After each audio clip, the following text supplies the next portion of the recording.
Hello students, welcome to another video of PYQ series of maths class 10th।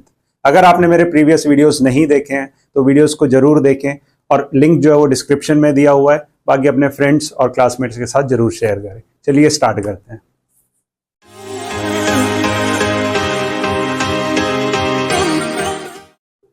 तो first question देखते हैं। If ax plus by equals to a square minus b square and bx plus ay equal to 0 then the value of x plus y. ठीक है, तो क्या दिया हुआ है? ax plus b y equals to a square minus b square, है ना, और bx plus a y equals to क्या है? 0। अब अगर मेरे को x प्लस वाई निकालना है तो मैं क्या करता हूं, मैं सिंपली इन दोनों इक्वेशंस को ऐड कर देता हूं। तो अगर मैं ऐड करूंगा तो क्या मिलेगा? ax plus b x plus b y plus a y equals to a square minus b square. ठीक है, यहां से अगर मैं x कॉमन ले लूं तो a प्लस बी, और इधर से y कॉमन ले लूं तो b plus a equals to a square minus b square. क्या होता है? a minus b a plus b. ठीक है, अब देखो इधर a प्लस बी है और इधर b प्लस ए है, तो अगर मैं a प्लस बी कॉमन लेता हूं तो यहां क्या बचेगा? x, और a प्लस बी हो या b प्लस ए हो सेम, तो इधर क्या बच गया? y equals to a minus b a plus b. ठीक है, तो a प्लस बी से a plus b cancel out, तो यहां से x प्लस वाई कितना बचा? a minus b. ठीक है, कौन सा ऑप्शन है? सी। ठीक है, सी जो है वो इसमें करेक्ट ऑप्शन है। नेक्स्ट देखिए, the HCF of two numbers 65 and 104 is 13. If LCM of 65 and 104 is 40x, then the value of x. तो इसमें एक रिलेशन यूज होता है क्या कि LCM मल्टीप्लाई HCF क्या होता है? Product of two numbers. ठीक है, तो LCM कितना दिया हुआ है? 40x मल्टीप्लाई HCF कितना है? 13 इक्वल्स टू नंबर्स क्या क्या है? 65 एंड 104, तो 65 मल्टीप्लाई 104। ठीक है, तो यहां से x कितना आएगा? 65 मल्टीप्लाई 104 अपॉन 40 इधर डिवाइड में आ जाएगा और 13 भी डिवाइड में, तो 13 बन जा 13, 5 जा 5 बन जा 5, 8 बन जा 8, 8 3 जा 24, तो x इक्वल टू कितना मिल गया? 13। ठीक है, कौन सा है? बी जो है वो करेक्ट ऑप्शन है। ठीक है, एलसीएम और एचसीएफ से इस रिलेशन के ऊपर ही क्वेश्चन आता है, वर्ड प्रॉब्लम। ठीक है, डायरेक्ट एलसीएम एचसीएफ निकालना नहीं आएगा, बोर्ड में जो क्वेश्चंस आएंगे वो इसी टाइप के आएंगे, ये रिलेशंस पे। ठीक है, नेक्स्ट देखते हैं। चलो, if a polynomial px is given by px equal to x square minus 5x plus 6, then the value of p1 plus p4।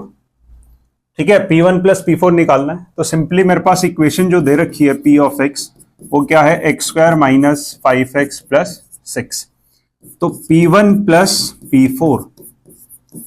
अब p1 का मतलब क्या है कि मैं x की वैल्यू क्या पुट कर दूंगा इस पॉलिनोमियल में? 1। p4 का मतलब क्या है? x की वैल्यू क्या पुट कर दोगे? 4। ठीक है, तो 1 स्क्वायर माइनस 5 इंटू 1 प्लस 6, ये क्या निकल गया? p1 प्लस p4, तो 4 स्क्वायर माइनस 5 इंटू 4 प्लस 6, है ना, कितना मिलेगा? 1 minus 5 plus 6 plus 16 minus 20 plus 6, तो 6 प्लस 1 7 माइनस 5 2 प्लस 22 माइनस 22, तो कितना आंसर आया? 4। ठीक है, कौन सा ऑप्शन है? बी। बी जो है वो करेक्ट ऑप्शन है। ठीक है, इजी था। Next, if the discriminant of the quadratic equation 3x square minus 2x plus 6 equal to 0 is 16, then the value of c। तो देखो डिस्क्रिमिनेंट का फॉर्मूला क्या होता है? d equals to b square minus 4ac। ठीक है, तो d कितना दिया हुआ है? 16 इक्वल्स टू b, बी क्या होता है, कॉफिशिएंट ऑफ एक्स कितना है, -2, तो -2 स्क्वायर माइनस 4 मल्टीप्लाई ए क्या होता है, coefficient which is 3 multiply c as it is. तो 16 इक्वल्स टू कितना, 2 का -2 स्क्वायर कितना मिलेगा, 4 माइनस 4 3 जा 12 सी। तो इधर से 12 सी कितना आ गया, 4 माइनस 16, इसको इधर ले आया उसको उधर ले गया, तो 12 सी इक्वल्स टू -12, तो सी की वैल्यू कितनी आएगी, -12/12, दैट मीन्स -1। ठीक है, सी जो है वो करेक्ट ऑप्शन है। इजी था, क्वाड्रेटिक इक्वेशन से था फॉर्मूला। नेक्स्ट देखते हैं। If an arc subtend an angle of 90 degree at the center of circle, then the ratio of its length to circumference of the circle. Important question है, ठीक है, area related to circle का question है। तो हमें ratio निकालनी है किसकी, length of arc to circumference of circle. तो लेंथ ऑफ आर्क का क्या फॉर्मूला होता है, θ/360 मल्टीप्लाई 2πr, है ना। और सर्कल के सर्कमफ्रेंस का क्या फॉर्मूला होता है, 2πr। तो देखो इधर से 2πr से 2πr कैंसिल आउट हो गया, तो बचा क्या, θ/360, और इस पर्टिकुलर क्वेश्चन में थीटा कितना, 90, तो 90/360 ये कैंसिल हो गया, तो 1/4। तो जो हमारी रेशियो बनी वो रेशियो कितनी हुई, 1:4। ठीक है, 1:4, मतलब बी जो है वो करेक्ट ऑप्शन है। ठीक है, नेक्स्ट देखें। The area of sector of circle of radius 12 centimetre is 60 pi centimetre square, the central angle of this sector. ठीक है, again area related to circles. तो एरिया ऑफ सेक्टर क्या होता है, area of sector θ/360 multiply πr², और area of sector कितना दिया हुआ है, 60 पाई, इक्वल्स टू सेंट्रल एंगल हमें निकालना है, मतलब थीटा में फाइंड आउट करना है, अपॉन 360 मल्टीप्लाई πr²। आर कितना है, 12, तो 12 मल्टीप्लाई 12, दैट मीन्स पाई से पाई कैंसिल आउट हो गया। ठीक है, देन यहां से अगर मैं थीटा निकालूं तो क्या होगा, 60 मल्टीप्लाई 360 अपॉन 12 मल्टीप्लाई 12। तो इसको यहां से कैंसिल करते हैं, 1 5 1 3, तो कितना आया, 150। Theta equals to 150 degree. ठीक है, 150 कौन सा है, डी जो है वो करेक्ट ऑप्शन है। ठीक है, next. If the difference of mode and median of data is 24, then the difference of median and mean निकालना है। ठीक है, अगेन ये स्टेट्स का इंपॉर्टेंट क्वेश्चन है। तो इसमें क्या दिया हुआ है, देखो, मोड माइनस मीडियन कितना है, 24। ठीक है, तो यहां से अगर मैं मॉड की वैल्यू निकाल लूं तो कितना होगा, 24 प्लस मीडियन, इसको मैं फर्स्ट मान लेता हूं। और एक हमारे पास एक एम्पेरिकल रिलेशन होता है, वो क्या है कि 3 of median equals to 2 of mean plus mode. ठीक है, अब मॉड जो मैंने निकाला है उसको यहां पे पुट कर दूं, तो 3 of median equals to 2 of mean plus 24 plus median, है ना। Then 3 of median minus median, ये वाला मीडियन इधर आ जाएगा, minus 2 of mean equals to 24। 3 of median minus median, तो कितना मिलेगा, 2 of median minus 2 of mean equals to 24।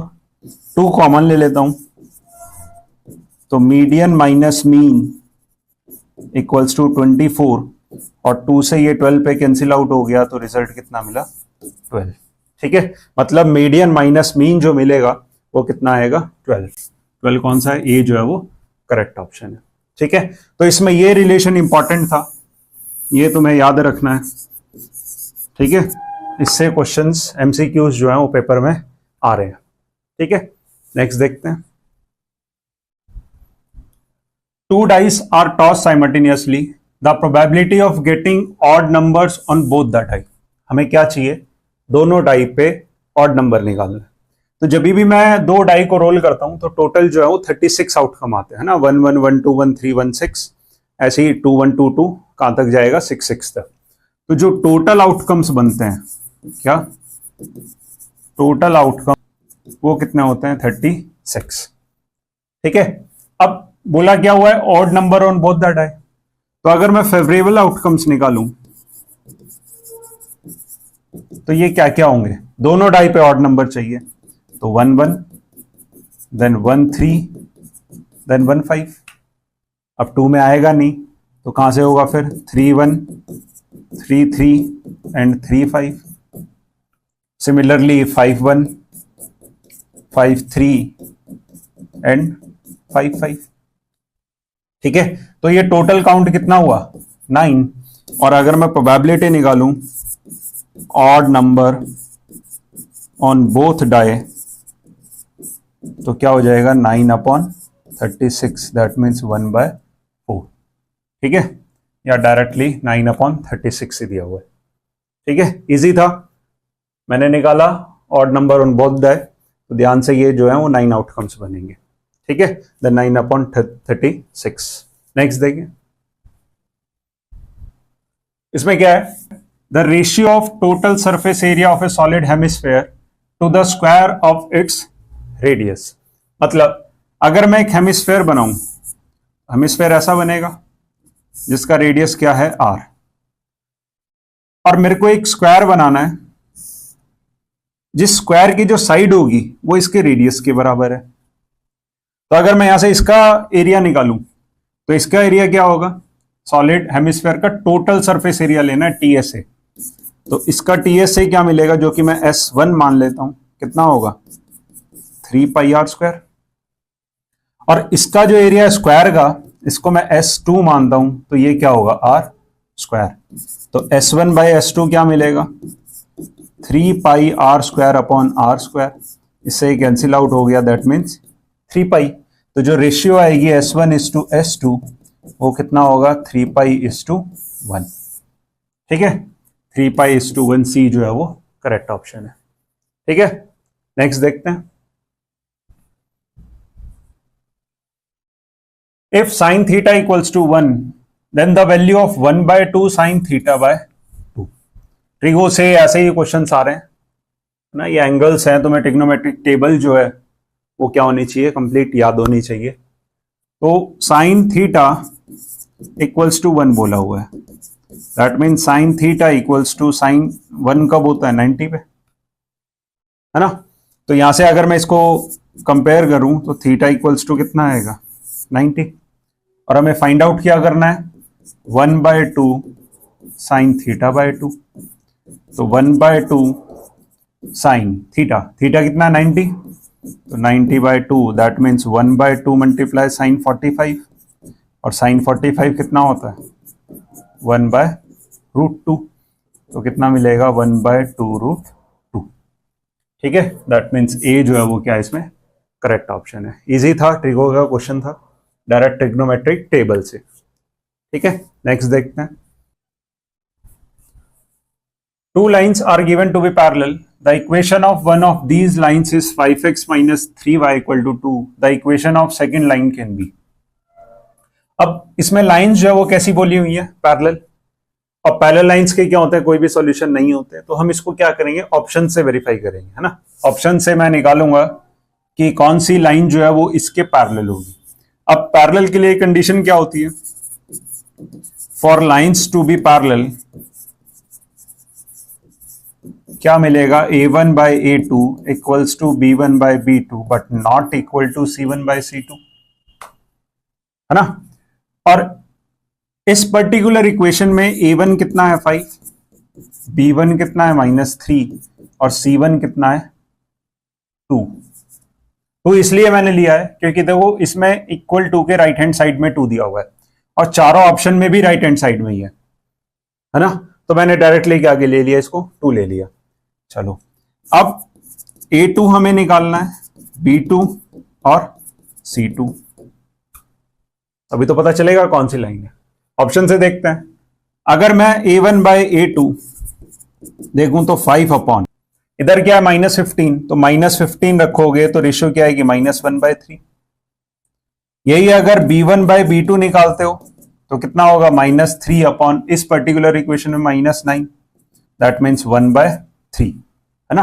तो ये ऑप्शन जो है वो क्या हो गया, गलत हो गया, क्योंकि इधर -1/3 है, इधर 1/3 है। नेक्स्ट ऑप्शन पे देखते हैं, तो नेक्स्ट पे क्या मिलेगा, देखो a1 बाय a2, a1 तो फिक्स है कितना 5, a2 अगर मैं 15 रखता हूं तो ये क्या मिलेगा 1/3, b1 बाय b2 ये -3 है अपॉन क्या इसमें 9, है ना। तो ये कितना आ गया -1/3, तो ये भी नहीं होगा क्योंकि इक्वल नहीं आ रहे। थर्ड देखते हैं, इसमें क्या है -9, तो मतलब 5 अपॉन 9 और इधर से क्या मिलेगा -15, सॉरी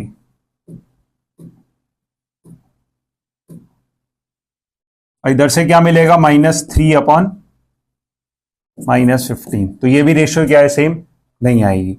लास्ट ऑप्शन देखते हैं, इसमें क्या है देखो a कितना है 5 upon a2 -15, that means -1/3, b1 कितना है -3 अपॉन b2 कितना है 9, तो ये भी कितना आया -1/3, दोनों सेम आ रहे हैं।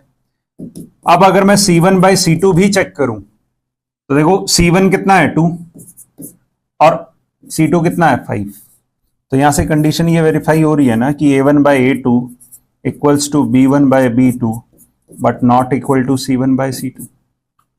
ठीक है, तो कौन सा ऑप्शन है, डी जो है वो करेक्ट ऑप्शन होगा। ये मैंने अभी पूरा सॉल्व करके दिखाया, बाकी एग्जाम में क्वेश्चंस आता है तो तुम इसको इन माइंड भी कर सकते हो, पता चल जाएगा। ठीक है, इजी है। नेक्स्ट देखते हैं, 3 numbers are in AP, have the sum 30, what is its middle term। तो इसमें क्या होता है कि एक मिस्टेक होती है कि 3 टर्म्स का जब भी सम की बात हो रही हो तो बहुत मिस्टेक ये करते हैं कि इसको ऐसे शुरू करते हैं a प्लस डी और a प्लस 2d। ठीक है, ऐसे अगर इसको करोगे, मतलब ये 3 टर्म्स अगर एज्यूम करोगे तो सम जब निकालोगे तो एक इक्वेशन बनेगी, एक ही इक्वेशन बनेगी a और d में, उसको तुम सॉल्व नहीं कर सकते। ठीक है, तो इसमें एक ध्यान देना है क्या, कि जब भी 3 टर्म्स की बात हो रही हो और 3 टर्म्स में भी सम, तो जो 3 टर्म्स एज्यूम करोगे एपी की वो क्या लोगे, a minus D, a and a plus D. ऐसा क्यों, ऐसा इसलिए कि जब मैं तीनों को ऐड करूंगा तो d से d क्या हो जाएगा, कैंसिल हो जाएगा और डायरेक्टली मेरे पास क्या है, a की वैल्यू निकल आएगी। ठीक है, तो ऐड करते हैं इसको, तो a minus D plus a plus D, कितना दिया हुआ है सम 30। देखो d से d कैंसिल हो गया, a प्लस a क्या है 3a इक्वल्स टू क्या है 30, तो a की वैल्यू कितनी आ गई 30/3, दैट मीन्स 10, है ना। और पूछा क्या हुआ है, मिडल टर्म पूछा हुआ है, तो देखो a माइनस डी जो है ये हमारी फर्स्ट टर्म थी, a जो है ये हमारी सेकंड टर्म है और a प्लस डी हमारी थर्ड टर्म है, तो मिडल टर्म तो a ही हुई और a की वैल्यू क्या है 10, बी जो है वो करेक्ट ऑप्शन। ठीक है, तो ये ध्यान देना है कि जब भी 3 टर्म्स की बात हो तो हमेशा क्या टर्म्स लेनी है, एपी में a minus D, a and a plus D. यही अगर 5 टर्म होती तो a माइनस 2d से स्टार्ट करते, बट अगर ये 4 टर्म होती तो फिर हम क्या करते हैं, फिर इवन में हम उसी हिसाब से अरेंजमेंट बनाते हैं कि वहां a माइनस डी से मैं शुरू करूंगा या a माइनस 2d से स्टार्ट करूंगा, सच दैट रिजल्टिंग जो टर्म्स आनी चाहिए वो सारी किसमें आनी चाहिए, एपी में। ठीक है, नेक्स्ट देखें, चलो ट्रायंगल्स का क्वेश्चन है बीपीटी थ्योरम का कि डीई पैरेलल टू बीसी है, एडी दिया हुआ है कितना 4 सेंटीमीटर, ए बी कंप्लीट जो है ए बी ये 9 सेंटीमीटर है, AC कंप्लीट AC 13.5 सेंटीमीटर है और निकालना क्या है EC। तो देखो क्योंकि DE पैरेलल है किसके, BC के, तो BPT थ्योरम से यहां क्या मिलेगा मेरे को कि AD by AB equals to AE by AC, है ना। नॉर्मली तो BPT ये है, BPT ये भी बोलती है कि BD upon AB equals to EC upon AC। अभी ये रेशियो ये अपॉन ये पूरा था, बाकी होता ऐसे भी है ये अपॉन ये कंप्लीट, है ना। नीचे वाली साइड भी हम ले सकते हैं और इस पर्टिकुलर क्वेश्चन में मैं ये लगाऊंगा। अब BD तो हमें दिया नहीं हुआ, कोई नहीं, निकाल लेते हैं, है ना। कैसे निकलेगा, तो देखो BD upon AB equals to EC upon AC। तो BD देखो कंप्लीट जो साइड है, कंप्लीट ये जो AB है वो कितना है 9 और AD जो है वो कितना है 4, तो ऑब्वियस है BD कितना आएगा 5, है ना। तो मतलब 5 अपॉन 9 इक्वल्स टू EC हमें निकालना है अपॉन AC, AC कितना है 13.5, तो EC कितना मिला 5 मल्टीप्लाई 13.5 अपॉन 9, 9 से इसको काटोगे 1.5 पे, 1.5 को 5 से मल्टीप्लाई करोगे तो 7.5। ठीक है, कौन सा ऑप्शन है बी जो है वो करेक्ट ऑप्शन है। ठीक है, इजी था, बस थोड़ा सा ये ध्यान देना है कि रेशियो कैसे लगेगी। नेक्स्ट देखते हैं। At some time of the day the length of shadow of a tower is equal to its height, then the sun's altitude at that time is. तो ये एप्लीकेशन ऑफ ट्रिग्नोमेट्री का question है। ठीक है, कैसे होगा देखो, at some time of the day length of shadow, अगर ये मेरा कोई भी क्या है एक टावर है ए बी, तो देखो सन तो इधर ही शाइन करेगा ना, तो इसकी शेडो कहां बनेगी, यहां बनेगी, और ये क्या है इसकी शेडो, इसको मैं सी मान लेता हूं, तो ये शेडो है और इसकी लेंथ में मान लेता हूं क्या एक्स, तो ये इसकी जो हाइट है वो भी क्या होगी एक्स होगी, क्वेश्चन में ऐसा बोला हुआ है। अब यहां से जो ये एंगल बना रहा है ग्राउंड के साथ वो कितना बना रहा है थीटा, और यही थीटा हमें निकालना है क्योंकि यहीं से पता चलेगा कि सन का एल्टीट्यूड उस टाइम पे क्या हो रहा है। ठीक है, तो इसी ट्रायंगल की अगर मैं बात करूं तो टावर जो है वो हमेशा 90 डिग्री एंगल बनाएगा, तो अगर मैं टेन थीटा निकालूं तो टेन थीटा क्या होगा परपेंडिकुलर बाय बेस, मतलब a b upon b c, है ना, और ए बी कितना है एक्स, बी सी भी कितना है एक्स, तो इधर से टेन थीटा इक्वल्स टू कितना आएगा 1, और 1 कब होता है 10 45 पे। ठीक है, तो यहां से थीटा इक्वल्स टू क्या हो जाएगा 45 डिग्री। तो जब सन का एल्टीट्यूड जो है वो ग्राउंड से 45 डिग्री पे होगा तब मेरा जो हाइट है टावर का वो उसके शेडो की लेंथ के इक्वल होगा, मतलब बी जो है वो क्या है करेक्ट ऑप्शन है। ठीक है, नेक्स्ट देखते हैं। In the given figure, AB and AC are tangents to the circle. If angle ABC जो equals to 45, then the measure of angle BAC. BAC मतलब ये वाला एंगल हमें फाइंड आउट करना है। ठीक है, सर्कल्स का क्वेश्चन है, इंपॉर्टेंट क्वेश्चन है। कैसे होगा देखो, अगर ये एंगल 45 है, AB मेरा टेंजेंट है तो AC भी तो टेंजेंट है, और किसी भी एक्सटर्नल पॉइंट से जब हम टेंजेंट ड्रॉ करते हैं तो वो हमेशा क्या होते हैं इक्वल इन लेंथ, मतलब ए बी इक्वल्स टू क्या है ए सी। ए बी के सामने कौन सा एंगल है एंगल ए सी बी, और ए सी के सामने कौन सा एंगल है एंगल ए बी सी, तो ये दोनों कितने हो जाएंगे 42, मतलब ये वाला जो एंगल है वो भी कितना आएगा 42, और इस ए बी सी ट्रायंगल के अंदर तीनों एंगल का सम कितना मिलेगा 180, तो मैं डायरेक्टली ये लिख सकता हूं कि angle b a c equals to 180 minus 42 minus 42, that means 180 minus 84 which is equals to 96। ठीक है, ये जो है वो क्या है इसमें करेक्ट ऑप्शन है। ठीक है, तो इस वीडियो के लिए इतना ही। अगर किसी को कोई भी डाउट है तो कमेंट सेक्शन में जरूर बताएं। बाकी मिलते हैं नेक्स्ट वीडियो में।